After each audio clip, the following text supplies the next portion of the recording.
साई राम भक्तों, स्वागत है आप सभी का एक बार फिर से। आज के इस वीडियो में हम सभी को श्री साई बाबा की चमत्कारों की पावन गाथा अति साई सच्चरित्र अध्याय 5 पावन गाथा सुनाने जा रही हूँ। कृपया इसे पूरा सुने और बाबा की अपार कृपा प्राप्त करें। चांद पाटिल की बारात के साथ श्री साई बाबा का पुनः आगमन, अभिनंदन तथा श्री साई शब्द से संबोधन, अन्य संतों से भेंट, वेशभूषा व नित्य कार्यक्रम, पादुकाओं की कथा, मोहिंदीन के साथ कुश्ती, मोहिंदीन का जीवन परिवर्तन, जल का तेल में रूपांतर, क्या गुरु जौहर अली जैसा गद्य अध्याय में कहा गया है। मैं अब श्री साई बाबा की शिरडी में अंत न होने के पश्चात उनका शिरडी में पुनः किस प्रकार आगमन हुआ, इसका वर्णन करूंगा। चांद पाटिल की बारात के साथ पुनः आगमन। जिला औरंगाबाद के धूप गांव में चांद पाटिल नामक एक धनवान मुस्लिम रहते थे। जब वे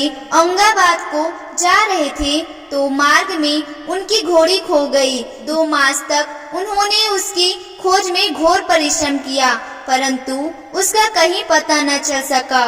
अंत में वे निराश होकर उसकी जीन को पीठ पर लटकाए औरंगाबाद को लौट रहे थे। अंत में वे निराश होकर उसकी जीन को पीठ पर लटकाए औरंगाबाद को लौट रहे थे। तब लगभग 14 मील चलने के पश्चात उन्होंने एक आम्र वृक्ष के नीचे एक फकीर को चिल्लम तैयार करते देखा, जिसके सिर पर एक टोपी, तन पर कफनी और पास में एक सटका था। फकीर के बुलाने पर चांद पाटिल उनके पास पहुंचे। जीन देखते ही फकीर ने पूछा, यह जीन कैसी? चांद पाटिल ने निराशा के स्वर में कहा, क्या कहूँ, मेरी एक घोड़ी थी, वह खो गई है और यह उसी की जीन है। फकीर बोले, नाले की ओर भी तो ढूंढो। चांद पाटिल नाले के समीप गए तो अपनी घोड़ी को वहां चढ़ते देखकर उन्हें महान आश्चर्य हुआ। उन्होंने सोचा कि फकीर कोई सामान्य व्यक्ति नहीं, वरन कोई उच्च कोटि का मानव दिखलाई पड़ता है। घोड़ी को साथ लेकर जब वे फकीर के पास लौट कर आए, तब तक चिल्लम भरकर तैयार हो चुकी थी। केवल 2 वस्तुओं की और आवश्यकता रह गई थी, एक तो चिल्लम सुलगाने के लिए अग्नि और दूसरा साफी को गीला करने के लिए जल। फकीर ने अपना चिमटा भूमि में घुसेड़कर ऊपर खींचा तो उसके साथ ही एक प्रज्वलित अंगारा बाहर निकला और वह अंगारा चिल्लम पर रखा गया। फिर फकीर ने सटके से ज्वही बलपूर्वक जमीन पर प्रहार किया, त्यों ही वहां से पानी निकलने लगा और उसने साफी को भिगोकर चिल्लम को लपेट लिया। इस प्रकार सब प्रबंध कर फकीर ने चिल्लम पी और तत्पश्चात चांद पाटिल को भी दी। यह सब चमत्कार देखकर चांद पाटिल को बड़ा विस्मय हुआ। चांद पाटिल ने फकीर से अपने घर चलने का आग्रह किया। दूसरे दिन चांद पाटिल के साथ फकीर उनके घर चला गया और वह कुछ समय तक रहा। पाटिल धूप गांव का अधिकारी था। उसके घर पर अपने साले के लड़के का विवाह होने वाला था और बारात शिरडी को जाने वाली थी, इसलिए चांद पाटिल शिरडी को प्रस्थान करने का पूर्ण प्रबंध करने लगा। फकीर भी बारात के साथ ही गया। विवाह निर्विघ्न समाप्त हो गया और बारात कुशलता पूर्वक धूप गांव को लौट आई, परंतु वह फकीर शिरडी में ही रुक गया और जीवन पर्यंत वहीं रहा। फकीर को साई नाम कैसे प्राप्त हुआ? जब बारात शिरडी में पहुंची तो खंडोबा के मंदिर के समीप महासाप्ती के खेत में एक वृक्ष के नीचे ठहराई गई। खंडोबा के मंदिर के सामने ही सब बैलगाड़ियां खोल दी गई और बारात के सब लोग एक एक करके नीचे उतरने लगे। तरुण फकीर को उतरते देख महासपीति ने आओ साई कहकर उनका अभिनंदन किया तथा अन्य उपस्थिति लोगों ने भी साई शब्द से ही संबोधन कर उनका आदर किया। इसके पश्चात वे साई नाम से ही प्रसिद्ध हो गए। अन्य संतों से संपर्क। शिरडी आने पर श्री साई बाबा मस्जिद में निवास करने लगे। बाबा के शिरडी में आने के पूर्व देवीदास नाम के एक संत अनेक वर्षों से वहां रहते थे। बाबा को वे बहुत प्रिय थे। वे उनके साथ कभी हनुमान मंदिर में और कभी चावड़ी में रहते थे।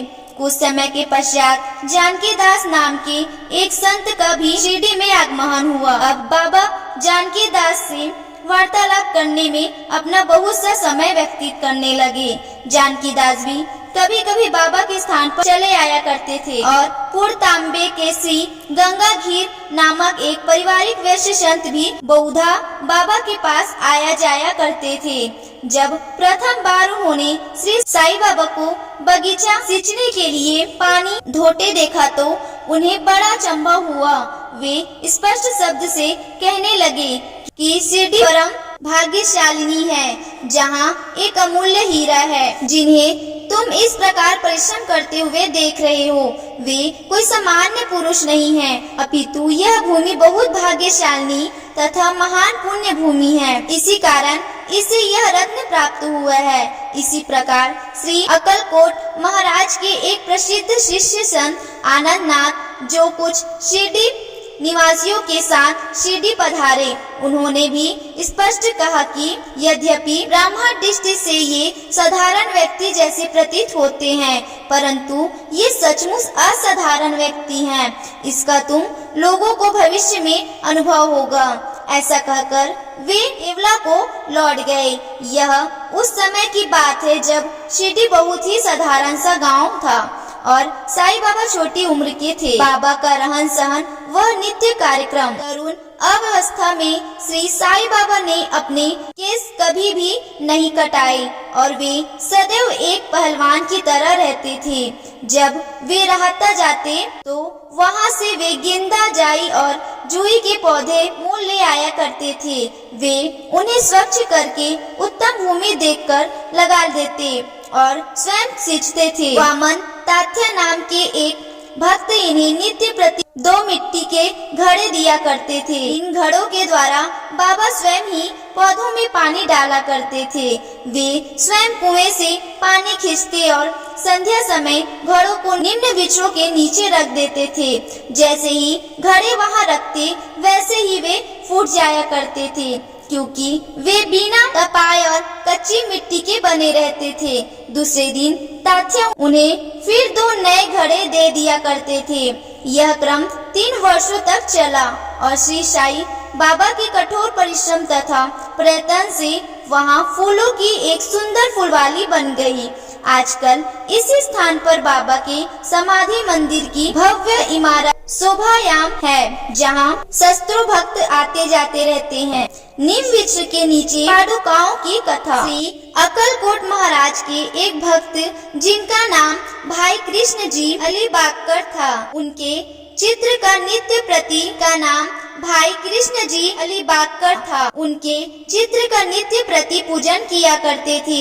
एक समय उन्होंने अक्कलकोट जाकर महाराज की पादुकाओं का दर्शन एक पूजन करने का निश्चय किया, परंतु प्रस्थान करने की पूर्व अक्कलकोट महाराज ने स्वप्न में दर्शन देकर उनसे कहा कि आजकल शिरडी ही मेरा विश्राम स्थल है और तुम वहीं जाकर मेरा पूजन करो। इसलिए भाई ने अपने कार्यक्रम में परिवर्तन कर शिरडी आकर श्री साईं बाबा की पूजा की। वे आनंद पूर्वक शिरडी में 6 मास रहे और इस स्वप्न की स्मृति स्वरूप उन्होंने पादुकाएं बनवाई। शक संख्या 1834 में सावन में शुभ दिन देखकर नीम वृक्ष के नीचे वे पादुकाएं स्थापित कर दी। दादा केरल तथा उपासनी महाराज ने यथाविधि स्थापना उत्सव संपन्न किया। एक दीक्षित ब्राह्मण पूजन के लिए नियुक्त कर दिया गया और प्रबंधन का कार्य एक भक्त सगुण मेरू नायक को सौंपा गया। कथा का पूर्ण विवरण। ठाणे के सेवानिवृत्त मामलतदार मामलतदार श्री बी वही देव जो श्री साईं बाबा के एक परम भक्त थे। उन्होंने सगुण मेरू नायक और गोविंद कमलाकर दीक्षित से इस विषय में पूछताछ की। पादुकाओं का पूर्ण विवरण श्री साई लीला भाग 11 संख्या 1 पृष्ठ 25 में प्रकाशित हुआ, जो निम्नलिखित है। सन 1836 में बम्बई के एक भक्त डॉक्टर रामराव हारे बाबा के दर्शनार्थ शिरडी आए। उनका कंपाउंडर और उनके एक मित्र भाई कृष्ण जी अलबिगाकर भी उनके साथ में थे। कंपाउंडर और भाई की संगुण मेरू नायक तथा जीके दीक्षित से घनिष्ठ दोस्ती हो गई। अन्य विषयों पर चर्चा करते समय इन लोगों को विचार आया कि श्री साईं बाबा के शिरडी में प्रथम आगमन तथा पवित्र नीम वृक्ष के नीचे निवास करने की ऐतिहासिक स्मृति के उपलक्ष्य में क्यों न पादुकाएं स्थापित की जाए। जब पादुकाओं के निर्माण पर विचार विश्रम होने लगा, तब भाई के मित्र कंपाउंडर ने कहा कि यदि यह बात मेरे स्वामी कोठरे को विदित हो जाए तो वे इस कार्य के निमित्त अति सुंदर पादुकाएं बनवा देंगे। यह प्रस्ताव सबको मान्य हुआ और डॉक्टर कोठारे को इसकी सूचना दी गई। उन्होंने शिरडी आकर पादुकाओं की रूपरेखा बनाई तथा इस विषय में उपासनी महाराज से भी खंडोबा के मंदिर में भेंट की। उपासनी महाराज ने उसमें बहुत से सुधार किए और कलम फुलादी खींच दिए तथा खींचे लिखा श्लोक भी रचा, जो नीम वृक्ष के महात्म्य व बाबा को योग्य शक्ति का ओधम था, जो इस प्रकार है। सदा नीमं वृक्षस्य मूलाधिवासातः सुधा स्वाणीरं तीर्थं मया प्रियं ततं तरुं कल्पवृक्षधात्यं साध्यन्तं नमामीश्वरं सद्गुरुं साईनाथम। अर्थात मैं भगवान साईनाथ को नमन करता हूँ, जिनका साध्यत्य पाकर नीम वृक्ष कटु तथा अप्रिय होते हुए भी अमृत वर्षा करता था। इसमें अनेक व्याधियों से मुक्ति देने के गुण होने के कारण इसे कल्प वृक्ष से भी श्रेष्ठ कहा गया है। उपासनी महाराज का विचार सर्वमान्य हुआ और कार्य रूप में भी परिणत हुआ। पादुकाएं बम्बई में तैयार कराई गई और कंपाउंडर के हाथों शिरडी भेज दी गई। बाबा की आज्ञा अनुसार इसकी स्थापना श्रावण की पूर्णिमा के दिन की गई। इस दिन प्रातः काल 11 बजे जी के दीक्षित उन्हें अपने मस्तक पर धारण कर खंडोबा के मंदिर से समारोह और धूमधाम के साथ द्वारका माई ले आए। बाबा ने पादुका स्पर्श कर कहा कि ये भगवान के श्री चरण हैं, इनकी नीम वृक्ष के नीचे स्थापना कर दो। इसके एक दिन पूर्व ही बम्बई के एक पारसी भक्त पास्ता ने 25 रुपए का मनी ऑर्डर भेजा।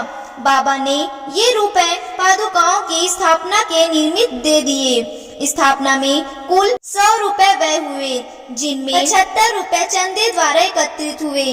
प्रथम 5 वर्षों तक डॉक्टर ठारे दीपक के निर्मित 2 रुपए मासिक भेजते रहे। उन्होंने पादुकाओं के चारों ओर लगाने के लिए लोहे की छड़ें भी भेजी। स्टेशन से छड़ें ढोने और छप्पर बनाने का खर्च संगुण मेरू नायक ने दिए। आजकल जलबाड़ी पूजन करते हैं। सगुण मेरू नायक नैवेद्य अर्पण करते तथा संध्या को दीपक जलाते हैं। भाई कृष्ण जी पहले अक्कलकोट महाराज के शिष्य थे।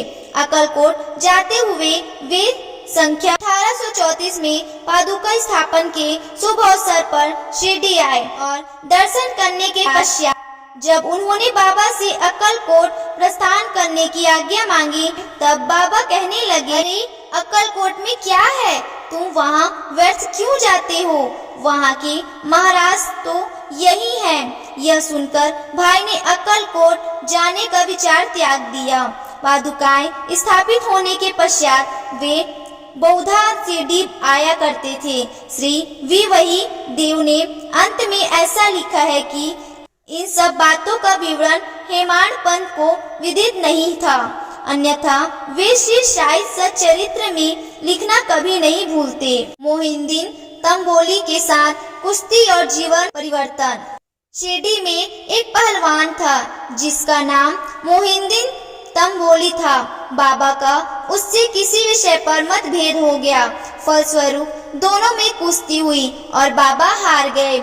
इसके पश्चात बाबा ने अपनी पोशाक और रहन सहन में परिवर्तन कर दिया। वे कफनी पहनते, लंगोट बांधते और एक कपड़े के टुकड़े से सिर ढकते थे। वे आसन तथा शयन के लिए एक टाट का टुकड़ा काम में लाते थे। इस प्रकार फटे पुराने चिथड़े पहनकर वे बहुत संतुष्ट प्रतीत होते थे। वे सदैव यही कहा करते थे कि गरीबी अवल्लभ बादशाही, अमीरों से लाख सवाई। गरीबों को अल्लाह भाई गंगागीर को भी कुश्ती से बड़ा अंगूर था। एक समय जब वह कुश्ती लड़ रहा था तब इसी प्रकार उसको भी त्याग की भावना जागृत हो गई। इसी उपयुक्त अवसर पर उसे देववाणी सुनाई दी, भगवान के साथ खेल में अपना शरीर लगा देना चाहिए। इस कारण वह संसार छोड़ आत्मानुभूति की ओर झुक गया। पुरतांबे के समीप एक मठ स्थापित कर वह अपने शिष्यों सहित वहां रहने लगा। श्री साईं बाबा लोगों से न मिलते और न ही वार्तालाप करते थे। जब कोई उनसे कुछ प्रश्न करता तो वे केवल उतना ही उत्तर देते थे। दिन के समय वे नीम वृक्ष के नीचे विराजमान रहते थे। कभी कभी वे गांव की मेड़ पर नाले के किनारे एक बबूल वृक्ष की छाया में भी बैठे रहते थे और संध्या को अपनी इच्छा अनुसार कहीं भी वायु सेवन को निकल जाया करते थे। नीम गांव में वे बहुधा बाला साहेब डेंगले के घर जाया करते थे। बाबा श्री बाला साहेब को बहुत प्यार करते थे। उनके छोटे भाई, जिनका नाम नाना साहेब था, के द्वितीय विवाह करने पर भी उनको कोई संतान न थी। बाला साहेब ने नाना साहेब को श्री साईं बाबा के दर्शनार्थ शिरडी भेजा। कुछ समय पश्चात उनकी श्री कृपा से नाना साहेब के यहाँ एक पुत्र रत्न हुआ। इसी समय से बाबा के दर्शनार्थ लोगों का अधिक संख्या में आना प्रारंभ हो गया तथा उनकी कीर्ति भी दूर दूर तक फैलने लगी। अहमदानगर में भी उनकी अधिक प्रसिद्धि हो गई। तभी से नाना साहेब, चांदोकर, केशव, चिदंबर तथा अन्य कई भक्तों का शिरडी में आगमन होने लगा।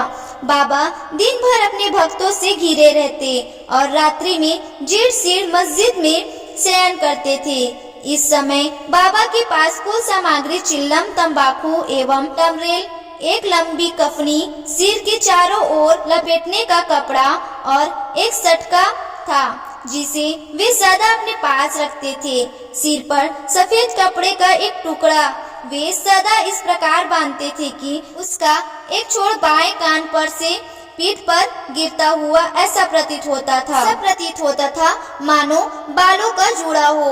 हफ्तों तक वे इन्हें स्वच्छ नहीं करते थे। पैर में कोई जूता या चप्पल भी नहीं पहनते थे। केवल एक टाट का टुकड़ा ही अधिकांश दिन में उनके आसन का काम देता था।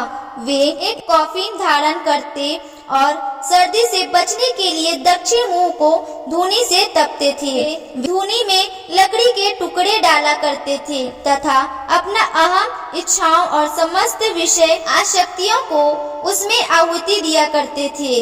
वे अल्लाह मालिक का सदा उच्चारण किया करते थे। जिस मस्जिद में वे पधारे थे उसमें केवल 2 कमरों के बराबर लंबी जगह थी और यही सब भक्त उनके दर्शन करते थे। 1912 के पश्चात कुछ परिवर्तन हुआ। पुरानी मस्जिद का जीर्णोद्धार हो गया और उसमें एक फर्श भी बनाया गया। मस्जिद में निवास करने के पूर्व बाबा दीर्घकाल तक तकिया में रहे।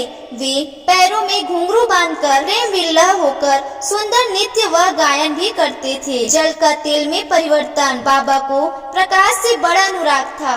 वे संध्या समय दुकानदारों से भिक्षा में तेल मांग लेते थे तथा दीपमालाओं से मस्जिद को सजाकर रात्रि भर दीपक जलाया करते थे।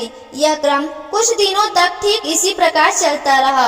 अब बनिए तंग आ गए और उन्होंने संगठित होकर निश्चय किया कि आज कोई उन्हें तेल भी भिक्षा न दे। नित्य नियमानुसार जब बाबा तेल मांगने पहुँचे तो प्रत्येक स्थान पर उनका नकारात्मक उत्तर से स्वागत हुआ। किसी से कुछ कहे बिना बाबा मस्जिद की ओर लौट आए और सूखी बत्तियां दियों में डाल दी। बनिए तो बड़े उत्सुक होकर उन पर दृष्टि जमाए हुए थे। बाबा ने टमलेल उठाया जिसमें बिल्कुल थोड़ा सा तेल था। उन्होंने उसमें पानी मिलाया और वह जल वे पी गए। उन्होंने उसे पुनः टिप पाट में उगल दिया और वही तेलियां पानी दियों में डालकर उन्हें जला दिया उत्सुक बनियों ने जब दीपकों को पूर्व रात्रि भर जलते देखा तब उन्हें अपने किए पर बड़ा दुख हुआ और उन्होंने बाबा से क्षमा याचना की। बाबा ने उन्हें क्षमा कर भविष्य में सत्य व्यवहार रखने के लिए सावधान किया। मिथ्या गुरु जौहर अली युक्त बड़ी कुश्ती के 5 वर्ष पश्चात जौहर अली नाम के एक फकीर अपने शिष्यों के साथ आए। वे वीरभद्र मंदिर के समीप एक मकान में रहने लगे। फकीर विद्वान था, कुरान की आयतें उसे कंठस्थ थी, उसका कंठ मधुर था। गांव के बहुत से धार्मिक और श्रद्धालु जन उसके पास आने लगे और उसका यथा योग्य आदर होने लगा। लोगों से आर्थिक सहायता प्राप्त कर उसने वीरभद्र मंदिर के पास एक ईदगाह बनाने का निश्चय किया। इस विषय को लेकर कुछ झगड़ा हो गया, जिसके फलस्वरूप जौहर अली राहता छोड़ शिरडी आया और बाबा के साथ मस्जिद में निवास करने लगा। उसने अपनी मधुर वाणी से लोगों के मन को जीत लिया। वह बाबा को भी अपना एक शिष्य बताने लगा। बाबा ने कोई आपत्ति नहीं की और उसका शिष्य होना स्वीकार कर लिया। तब गुरु और शिष्य दोनों पुनः राहता में आकर रहने लगे। गुरु शिष्य की योग्यता से विज्ञ था, परंतु शिष्य गुरु के दोषों से पूर्ण परिचित था। पर भी बाबा ने कभी उसका अनादर नहीं किया और पूर्व लगन से अपना कर्तव्य निभाते रहे और उसकी अनेक प्रकार से सेवा की। वे दोनों कभी कभी शिरडी भी आया करते थे, परंतु मुख्य निवास राहता में ही था। श्री बाबा के प्रेमी भक्तों को उनका दूर राहता में रहना अच्छा नहीं लगता था, इसलिए वे सब मिलकर बाबा को शिरडी वापस लाने के लिए गए। इन लोगों की ईदगाह के समीप बाबा से भेंट हुई और उन्हें अपने आगमन का हेतु बतलाया। बाबा ने उन लोगों को समझाया कि फकीर के आने के पूर्व ही आप लोग शिरडी लौट जाएं। इस प्रकार वार्तालाप ही रहा था कि इतने में फकीर आ पहुँचे। इस प्रकार अपने शिष्य को वहां से ले जाने का कुल प्रयत्न करे देखकर बहुत ही क्रोधित हुए। कुछ वाद विवाद के पश्चात स्थिति में परिवर्तन हो गया और अंत में यह निर्णय हुआ कि फकीर व शिष्य दोनों ही शिरडी में निवास करें और इसलिए वे शिरडी में आकर रहने लगे। कुछ दिनों के बाद देवीदास ने गुरु की परीक्षा की और उसमें कुछ कमी पाई। चांद पाटिल की बारात के साथ जब बाबा शिरडी में आए थे, उससे 12 वर्ष पूर्व देवीदास लगभग 10 या 11 वर्ष की अवस्था में शिरडी आए थे और हनुमान मंदिर में रहते थे। देवीदास ज्ञानी थे। बहुत से सज्जन जैसे साथ्या, कोटे, काशीनाथ व अन्य लोग उन्हें अपने गुरु समान मानते थे। लोग जौहर अली को उनके सम्मुख लाए। विवाद में जौहर अली बुरी तरह पराजित हुआ और शिरडी छोड़ वैजापुर को भाग गया। वह अनेक वर्षों के पश्चात शिरडी आया और श्री साईं बाबा की चरण वंदना की। उसका यह भ्रम कि वह स्वयं गुरु था और श्री साईं बाबा उनके शिष्य। अब दूर हो चुका था। श्री साईं बाबा उसे दूर सम्मान ही आदर करते थे। उसका स्मरण कर उसे बहुत पश्चाताप हुआ।